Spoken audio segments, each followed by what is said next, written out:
तीसरे पॉइंट में है उत्तरदायित्व।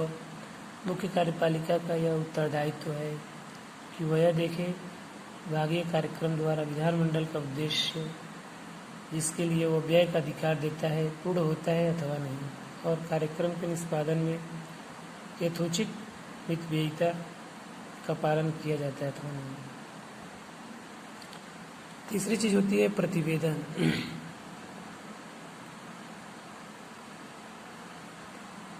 बजट अपने से संबंधित प्रक्रियाओं जैसे अनुमानों को बजट तैयार करना,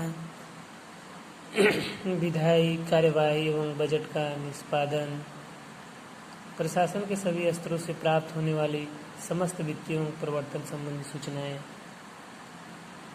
बजट का कार्य अंधा एवं निरंकुश होता है। तीसरे पॉइंट में होता है समुचित उपकरण। मुख्य कार्यपालिका का बजट संबंधी उत्तरदायित्व होने के कारण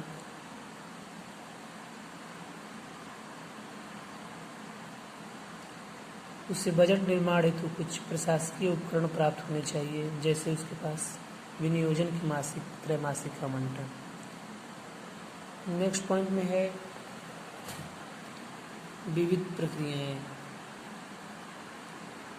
बजट में सभी सरकारी कार्यों की झलक या सूचना होती है, फिर बजट बनाने की रीतियां कार्यों की प्रकृति के अनुसार बदलती रहती है। नेक्स्ट पॉइंट है वार्षिकता का सिद्धांत। बजट में इस सिद्धांत का पूरा पालन करते हुए इसे केवल एक वित्तीय वर्ष के लिए स्वीकृत किया जाता है। इसकी समाप्ति पर इस बजट द्वारा स्वीकृत कर प्रस्ताव हो जाते हैं और अगले वर्ष के लिए नया बजट पास करवाना पड़ता है। अगला पॉइंट है संतुलित बजट। बजट एक महत्वपूर्ण सिद्धांत है। यह कि उसमें एक महत्वपूर्ण सिद्धांत है, इसमें आय एवं व्यय के मध्य संतुलित होने चाहिए। नेक्स्ट पॉइंट में है बजट में जो है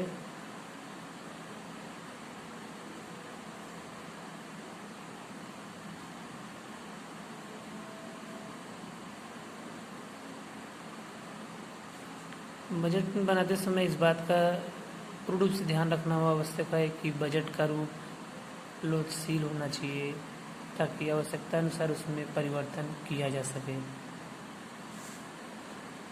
8वां पॉइंट है ये। फिर हम आते हैं अगले पॉइंट पे, बजट की एकता।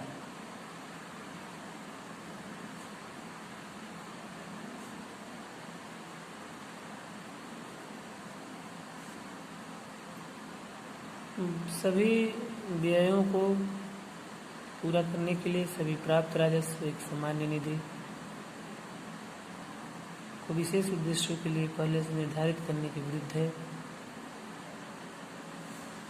नेक्स्ट पॉइंट में हम आते हैं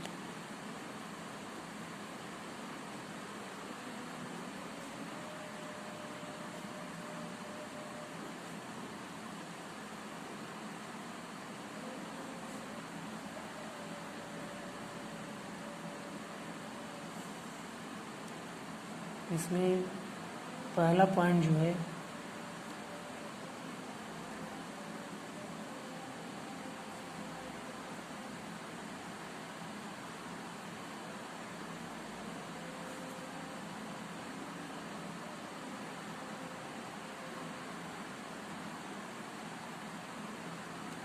इसमें बजट को सार्वजनिक व्यय पर नियंत्रण की विधि के रूप में देखा जाता है। एक प्रकार से वास्तविक बजट होता है। इसके अंतर्गत व्यय अनुमानों को इंगित करते हुए समय के प्रत्येक मद को लिखा जाता है। व्यवस्थापिका इसे स्वीकृत कर देती है और उसे खर्च करने का कार्यपालिका को कोई अधिकार नहीं होता है, वरना ही कार्यपालिका ने मद में खर्च कर सकती है। जैसे कि हम एग्जाम्पल में ले सकते हैं,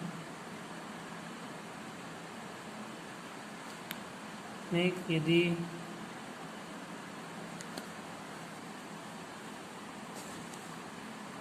किसी की व्यवस्थापिका को कैलकुलेटर खरीदने की स्वीकृति दी गई है, उसके स्थान पर किसी कर्मचारी की नियुक्ति नहीं की जा सकती, तो नई भेज की खरीद की जा सकती है। लाइफ टाइम आइटम को बजट दूसरी बार बनाया जाता है। सेकंड पार्ट में एक मुश्त बजट प्रस्तुत होता है।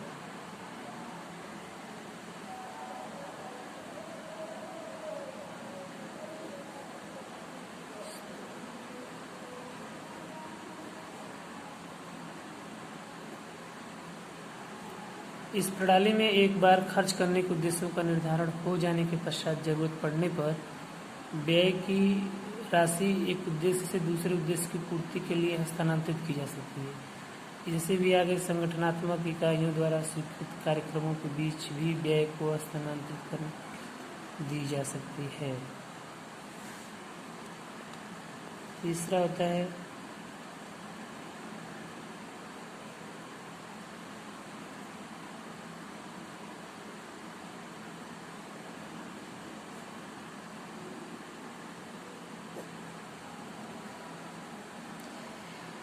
कार्य निष्पादन बजट।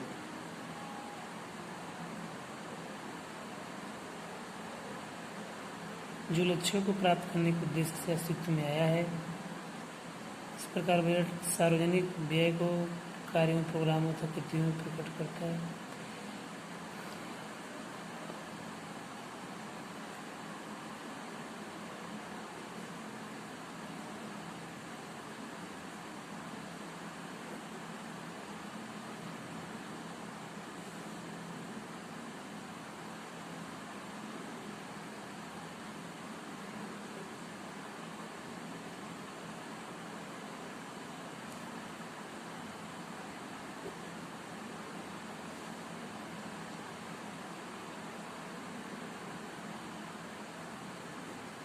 बजट से भिन्न है। कार्य निष्पादन बजट का नेक्स्ट आते हैं। जो कार्य निष्पादन बजट है वो जो है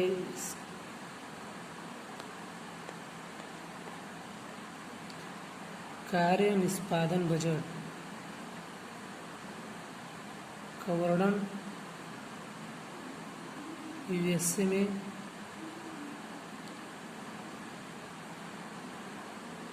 हूवर कमीशन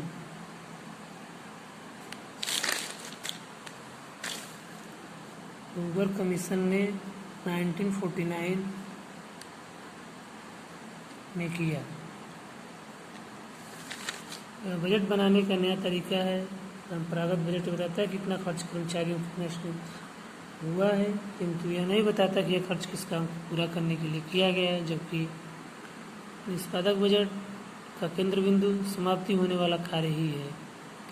निष्पादक बजट एक संगठन के उद्देश्यों को वर्णन करता है।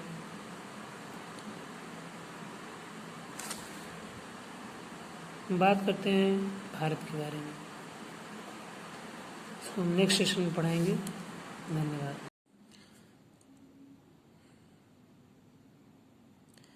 आज ऑनलाइन क्लास में आप सभी का स्वागत है। आज जिस विषय पे हम चर्चा करेंगे वो है बजट की अवधारणा।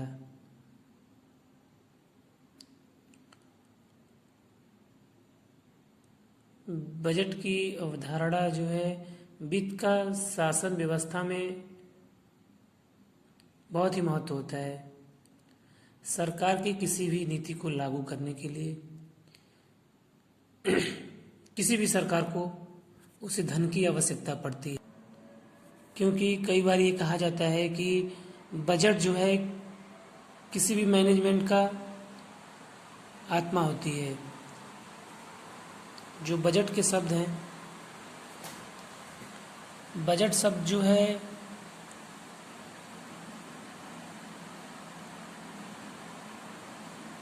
बजट शब्द जो है वो फ्रेंच भाषा के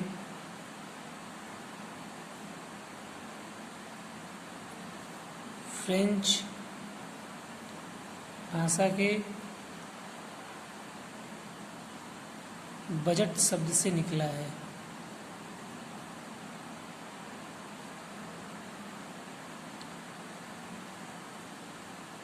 बजट से निकला है जिसका अर्थ है चमड़े का थैला।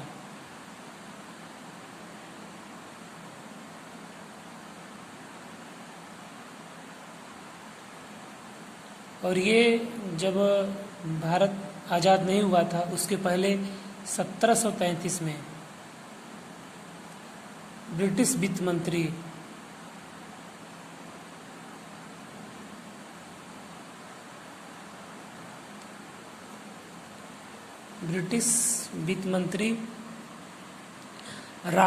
मंत्री सर रॉबर्ट बल्फोर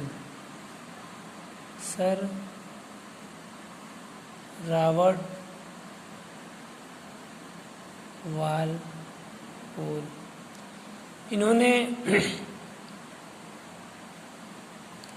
जो है बजट से संबंधित कागजों पर संसद के सामने पेश करने के लिए एक चमड़े के थैले में निकाला।